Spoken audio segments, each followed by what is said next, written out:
a memory in which we don't honor just the memory of my father, but also other people like Gianluca Congiusta, who met his dad, and other people.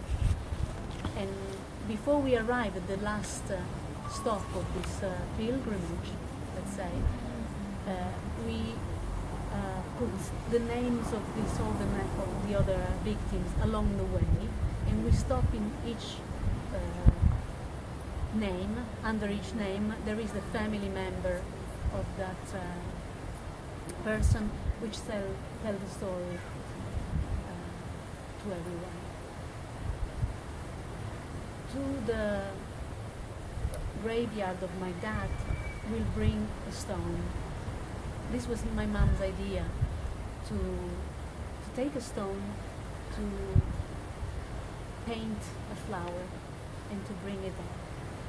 This is a symbol for the story of my dad, because this stone is a symbol for the heart of stone of this mafioso. In this heart of stone, a flower came up, grew. This flower of changing, of transformation, of thirst for forgiveness also. And so with this symbol we march until to Pietracappa, and we leave these stones on the graveyard and along the way to symbolize the action of changing, to symbolize how is it possible to change. If one of them, born in the family, grew up in the mafia mentality, was able to transform his life, then we want to say to the rest of us that it's possible to transform our life, our society. And if he was able to, we don't have any excuse. We don't have an excuse not to do it. And so this is the 10th year of this march. It's very important, and particularly this year, there will be a lot of people, and I want to start the march reading again this letter to all of us, which will go there, because from that letter, the whole, like a domino effect, changed the life of each one of us, and keeps doing it. Because first time we went to Pietracappa, it was like 15 of us. Last year we were 200 people. This year I don't know, hopefully we're a good amount. And it's not just arriving there, it's always a new start. We arrive there, but we come back transformed. And so I hope that this bit of this transformation, you will bring it back in your cities, in your life. And also, as Mario said today, remember us victims as people who we didn't accept our status of victims. We wanted to transform this. So when you think about us, think us with a kind of a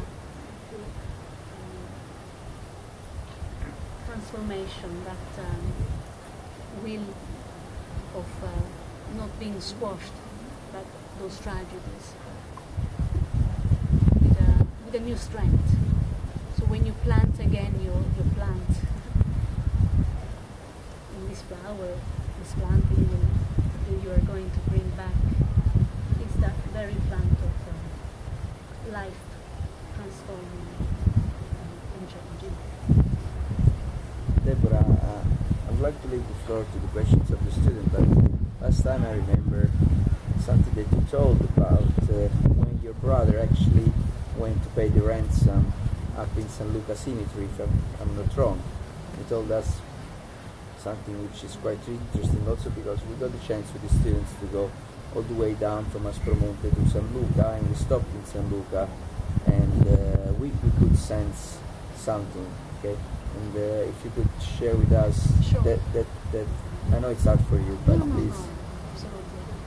Yeah, when he went to pay this bag full of money, he was just a evening, and he crossed the whole town because the cemetery coming from here is at the end, the very end of the town, and there was no one on the street. It was like one of these a bad ghost town. Not even a cat was on the street. So it means that everyone knew it was going to happen. So I always think that even if absolutely not all of them were part of this, sure, but the good part of that decided to stay inside. So this is the most difficult part for us, is this indifference to your neighbor's drama. That is our real problem here, one of our real problems. Is decided to mind your own business, to think that what's happening to you doesn't interest in me, doesn't affect me. It actually affects all of us. You know, one of my biggest struggle here is to convince other people that we are all affected when something like this happens, and that things are changing. They don't kidnap people anymore. Sorry? They don't kidnap people. My father was the last kidnapped in Bovallino and in Calabria. I know that 'Ndrangheta planned already a change of strategy, and so this was the main reason. But I also like to think that some little part in this decision was also this uprising from the people in Bovallino, because it never happened before. And I always think, if we'd done that since the very first kidnapping, maybe we didn't have to arrive at the 18th. Like this also for the rackets, for everything in Calabria. Sure, to start to rebel, things will change. And I remember he told us it was so common for Bovallino people to be kidnapped or to hear about kidnapping. That I remember he told us that people would come after Lolo was kidnapped. People would come to his house and talk to her mother and to Deborah and say, "Don't worry, it's gonna work like that. Bring here, some sweets, some this. It's gonna work like that. He's gonna pay. He's gonna come back." So it's something that happens. Just something that happens. So people acceptance. It's strange. How could you accept that someone you love is kidnapped? And I think what you just said is the biggest crime of us on the South, of all the people who suffer for injustice. It is to accept injustice. It is not to rebel. Because sooner or later, if you start rebelling, of course it is sacrifice of someone.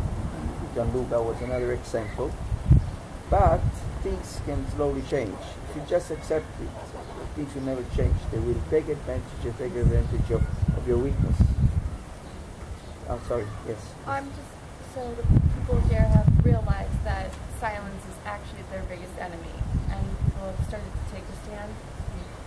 Just 2 years ago, we had another big racketeering of many shops, just before Christmas also, moment, difficult moment. And I'm happy to say that 10 owners of the shop, they all went to the police, they all reported, and these people were arrested. Things are definitely changing. Also last year we had another situation in which there was a fire to this little beach bar, one of these I don't know what it called, beach bar place. Beach bar, yes. Beach bar. Just before the summer season was starting, so they kind of ruined their season. And so me and the association and Libera, we organized immediately a fundraising to help them buying again all the material, all the equipment. But each one of us unitedly. We went to the town hall. We done a meeting all together. We expressed publicly that each person in Bovalina was condemning this, and we were all standing with them, and also with a serious fundraising, which helped this little bar. Again, I was saying, 20 years ago, something like this wouldn't happen. Unfortunately, if it would have happened 20 years ago, we wouldn't have arrived at this point. It's better now than never, as we say. But I'm really, for me, it's important to take all the positive that is emerging lately and to present it to the media, to the groups, because it's also important to talk about this when we talk about Calabria. Other question? Did the man who wrote back to you explain why your father? Yeah, I forgot to say that.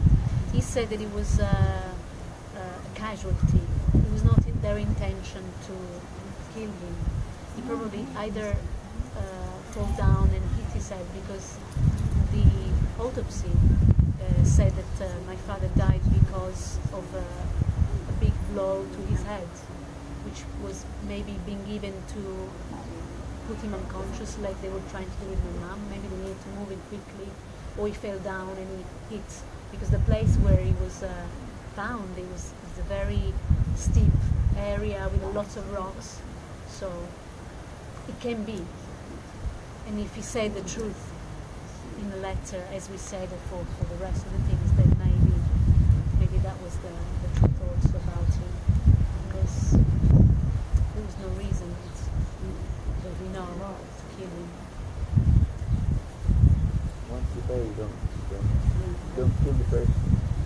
The crime is even messier. Exactly, because also if they catch you, they will catch you not just for the kidnappings but for the murder. So, which actually did happen, because soon after part of the gang were in court, and they're all in prison serving the maximum of the sentence, which is in Italy is 30 years. So they would be judged for the kidnappings and for the murder.